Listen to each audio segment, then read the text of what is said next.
So we all grew up in the panhandle of Nebraska, which is cowboy country, big cattle herds from the Chisholm Trail. And there were Indians there from Pine Ridge and Rosebud, South Dakota. But growing up with those are reservations, right? Yeah, those are the big Sioux reservations: Crazy Horse and Sitting Bull, Red Cloud. And so the kids I played with in Alliance, Nebraska were Indian kids, and we didn't think about skin color until about the age of 12, 13. And then we started fighting. And one guy, Felix Good Shot, who I went to school with, dropped out of school. He used to come at me with a knife. I mean, he was in bad shape, and I didn't realize it, but he was an alcoholic at 12. And the girls were prostitutes at the Pick-a-Rip, which is another story I've written a novel about. So by the late 60s, I'd gone to Stanford, to Indiana. I kept going home to see my family. I was married by this time, and a local Indian ran for public office, and I knew the guy. He'd been a baker's assistant, Korean War veteran. So we got to talking, and I thought it was very interesting, and I said, let me work for you as a public relations person. I wrote in the newspaper, I went on the radio. And we lost the election, but he got a third of the votes, which is a big deal, because no Indian had ever done this. So he adopted me as his brother.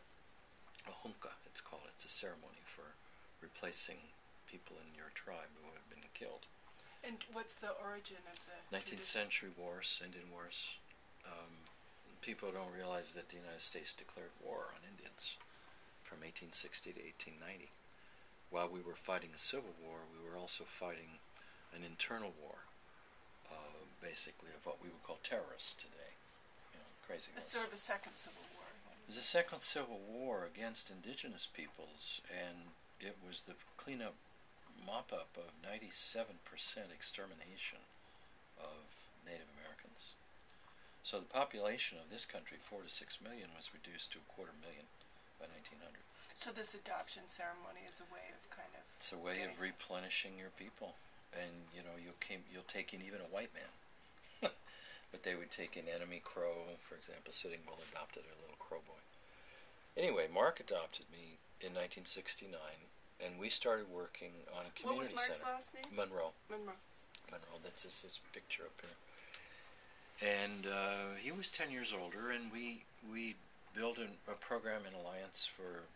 We had a lunch program, we had a public health program taking people to the hospital at Pine Ridge. We had a Boy Scout troop. We did everything. Bingo parties, you name it. Anything to bring the community together. So over the past 40 years, I've worked with him, and he died 2 years ago of diabetic complications. His family still lives there, 2 of his daughters. And when I got to UCLA in '69, this work had started back home. I was trained in British literature to teach 19th century fiction.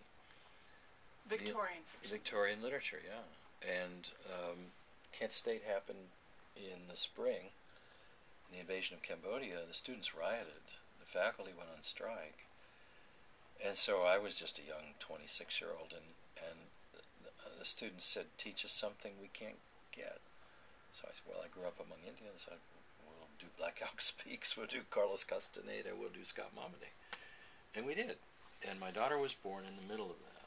And this began a self-education. I mean, there's no place to get a degree in this, where I read from a dozen fields, anthropology, linguistics, folklore, religion, history.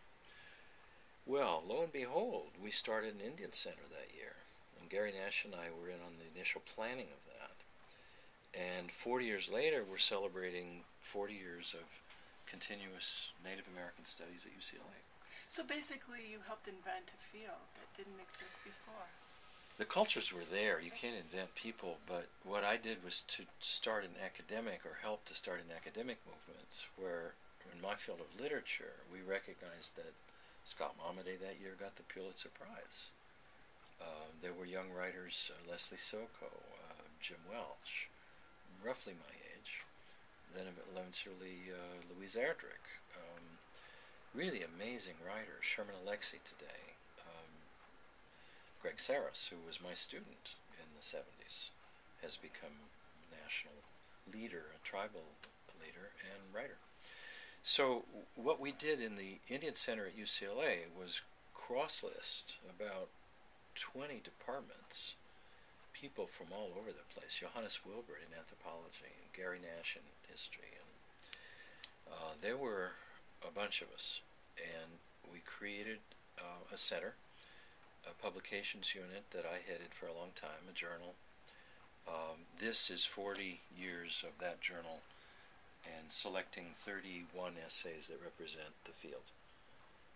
Everything from Vine Deloria on Alcatraz and Wounded Knee to geographical studies of the next earthquake as recorded by and witnessed among American Indians over thousands of years in California. So this is a very interesting field because it's cross-departmental, and the only common denominator is Native America, but that includes 1,000 tribes, if we bring Alaska in. 2,000 native cultures with their own languages in the Western Hemisphere.